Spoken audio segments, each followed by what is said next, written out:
What if the 12 Kizuki and Hashiras teamed up to fight MUZAN? Will the Demon King stand a chance against the full strength of what might possibly be Earth's mightiest heroes? Or will this prove that the Demon King is the strongest being to exist in this world? We've got a lot of interesting things to unpack in this thrilling scenario, so make sure to stick around till the end of the video because the last one will shock you. So first, let us begin with establishing the alternate story, and especially the question of what exactly will the unlikely alliance between the 12 Demon Moons and Hashiras look like. Well, in the first place, there will be drastic changes for the life of the Demon Moons. So let's start with some things we've been watching out for even in the original timeline. Do you have ideas on what these things will be? Well, we all know that MUZAN's demonification is successful if he corrupts a human into having a warped mindset, and gives them his blood for them to become demons. And let's say all the demons were somehow mind-controlled by MUZAN to hate humans. But in this scenario, the link that controls the demons will miraculously disappear. This will be a widespread event affecting all demons without MUZAN's knowledge. But what will this mean? Well, they will come to realize in great shock all the evil deeds that they've been doing all this time. This realization makes them furious and will make them plot their revenge against the Demon King, who made them become horrible monsters. So how will they do this? They decide to meet up with the Hashiras to form a combined force and enact their plan for revenge by giving MUZAN a taste of his own medicine. The 12 Kizuki will be leading the safe transition of the demons to the good side, and will do so without inflicting fatal losses to the demonic slayers who are their newfound ally. So with this plot point in mind, the negative after effects of some arcs that will affect the Hashiras will not happen. The changes are namely, Rengoku will not be a donut, and Tenjin Uzui will not be crippled, and will be able to join the alliance. So what happens to the power development of the Demon Slayers since the demons they are fighting are now gone? Well, for the sake of the story, we have to make some adjustments since we are fighting the literal King of Demons. This means that we have to actually consider two scenarios where the first one will have some very interesting results, but not enough, for we will see some totally shocking outcomes in the second scenario. Starting off, the Demon King MUZAN will be in his weakened state similar to the original timeline, where he was poisoned by Tamayo, but just because this is a weakened version, don't let the word weak fool you. As just like in the original timeline, MUZAN will be packing some serious punches that will nearly wipe out all of the Demon Slayer core. But the real question is, if this new alliance will stand a chance against him. Well, first, we have to analyze the 12 Kizuki formations and what they can bring to the table. Let's start with looking back to the original timeline to determine the strength of the 6 lower moons, and we all know where this is going. Basically, they are simply weak, with MUZAN literally one-shotting them all. This might make you think that half of what makes up the Kizuki power is kind of useless. So are we forgetting something? Well, let's remember that the other half, in the 6 upper moons, are total beasts in their own right, as each upper moon demon is arguably equal to not just one Hashira, but some even need 2 to 3 Hashiras just to be defeated. With this thought in mind, we can confidently assume that adding the Hashira forces that defeated MUZAN back in the original timeline might not just double the alliance's strength in terms of power, but possibly can be tripled.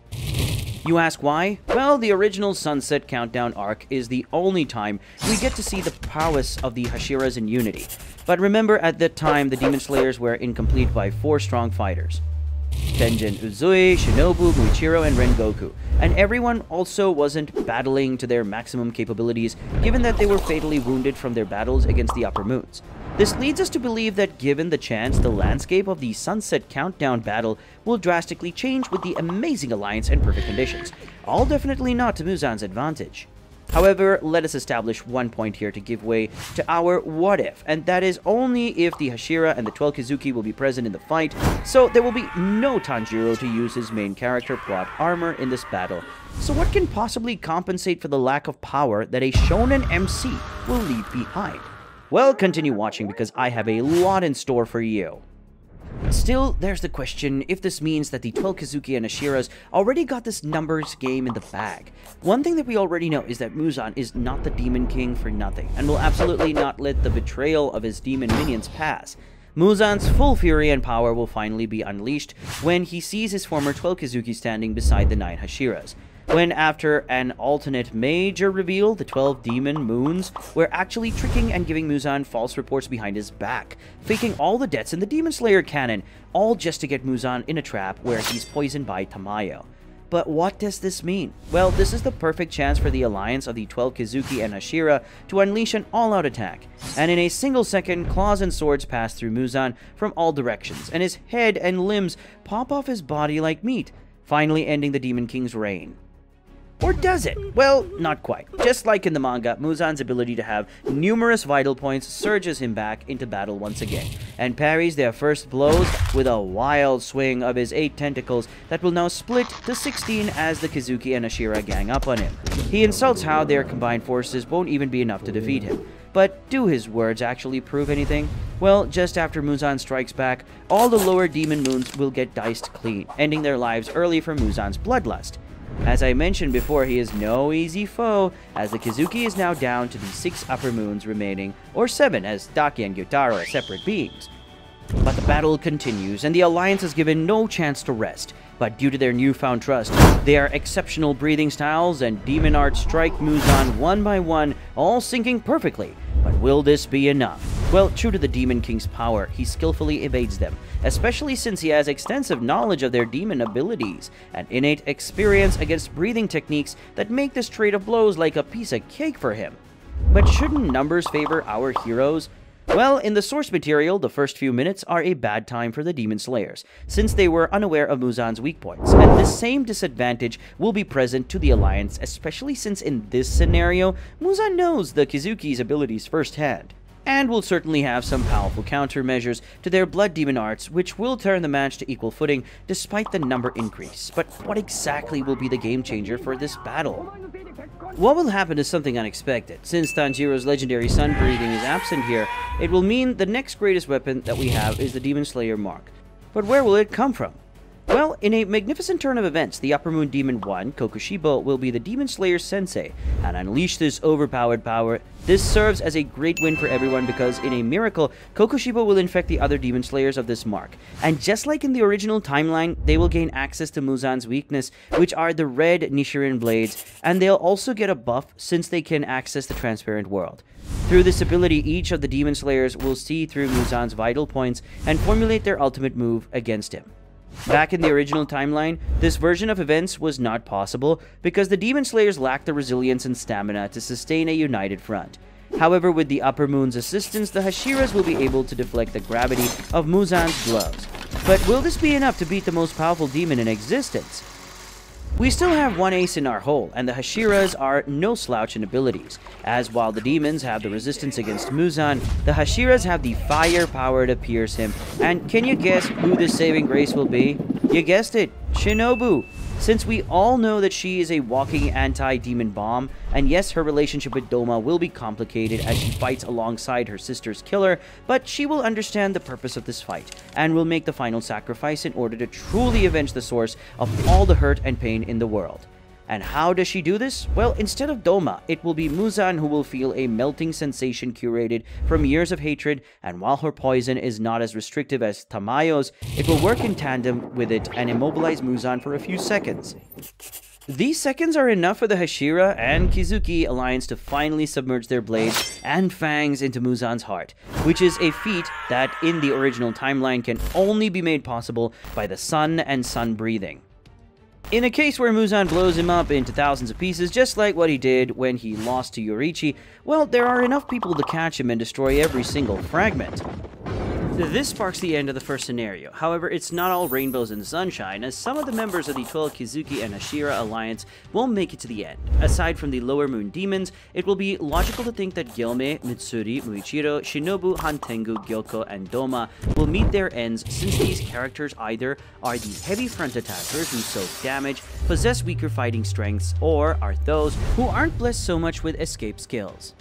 But in the end, they managed to decimate MUZAN right before the sun sets, granting a hopeful resolution as their sacrifice and loss become worth it. Before we continue with the shocking second scenario, make sure to like, subscribe, and click the notification bell for more videos like this one. Back to the video. So, we're not done yet, as you may wonder. What sets the climatic scenario apart from the second scenario? Well, although the former scenario was a rather successful sweep against the Demon King, the 12 Kizuki and Hashira will now be facing off against MUZAN, who has 1,000 years of demonic power and wisdom at his disposal.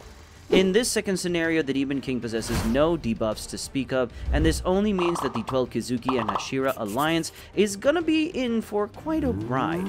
For starters, the original timeline features Muzan's superiority among the demons, like how Gyoko was sneakily beheaded in a snap. And so were the lower moons. But for the sake of equalizing the competition, let's assume that Muzan's insta-kill ability is only made possible due to the blood pact of the demons that allows Muzan to have complete control over them, which will not be applicable in this case. And the only way for Muzan to get their lives is through sheer power. But will this minor change turn the tables against a Muzan on steroids? Well, it's safe to assume that this battle of the century will start just the same as the previous scenario.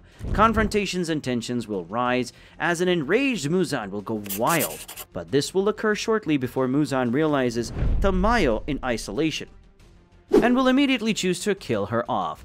A wise choice for Muzan, but the 12 Kizuki and Hashira alliance has no time for mourning, and will reveal themselves to him suddenly, dealing the first blow against Muzan. At this point, the same events will occur, however the stakes are higher and death is more imminent, as the lower demon moons being diced to pieces, Mitsuri and Gyoko will be killed early. But will this be enough to crush the alliance? Well, the 12 Kizuki and Hashira still got their demon arts and breathing techniques up their sleeves, especially Kokushibo's Demon Slayer Mark infection that burned the Hashira's blades red, which pierced through Muzan's skin. But are we forgetting something? We still haven't seen everything from the Demon King's prime, as now, without his restrictions, he morphs into a more hideous form than ever. Here, his biokinesis reaches new heights, faster speed, and crushing strength that dispels whatever blows they throw against him. So will the alliance get crushed so soon? Well, not yet, as Shinobu's poison and Gyutaro's toxic blood art work in tandem to chip away the enormous whips and tails that Muzan flails around, to which Zohakuten's wooden hydras and Obanai's serpent breathing style creep towards Muzan's weakness points. But is this the deciding factor of the battle? Let's not forget that Muzan's now on a whole other level, where his only weakness right now is the scorching sun, and red blades to his vital parts. But in response to this, he will likely balloon his flesh up like his final form in the original timeline. And in this scenario, will simultaneously dish out quick offensive attacks, all the while ensuring no blades reach the tip of one of his hearts, with speed, strength, and defense all in one. So what could counter this raging monster? Well, our heroes continue to dish out their breathing styles and blood demon art, but eventually no demon invincibility or red blade can compare to the bottomless depth of power that Muzan possesses. They will soon be pushed to the limits as the realization that the world will soon go to hell creeps into them. As the sun rises in the background, their dying breaths will only be met with a Muzan having the last laugh, as they all lie down hoping that the next generation might soon rise from their ashes. But you might be left wondering if Tanjiro joins this fight. Will he be able to decimate Prime Muzan? Well, the answer lies in the original timeline. Back to the past, specifically when Yoriichi, the legendary Demon Slayer, faced Muzan, you might think that their fight is a walk in the park for the Demon Slayer, but Yoriichi actually states that one small misstep would actually mean his death. This means that even Prime Yoriichi would stand toe-to-toe with Muzan, but what is Yoriichi's connection to Tanjiro? Well, it's the fact that Muzan mentions how Tanjiro's strength is weak compared to the legendary Demon Slayer, and so Tanjiro's power of friendship probably wouldn't save the world from a Prime Muzan. The question of whether the Demon King can be held out until the sun rises if Tanjiro is involved still remains. But that is a question for another day, since that is it for this video, guys. Let us know what you thought about both scenarios in the comments. See you in the next video. Thanks for watching.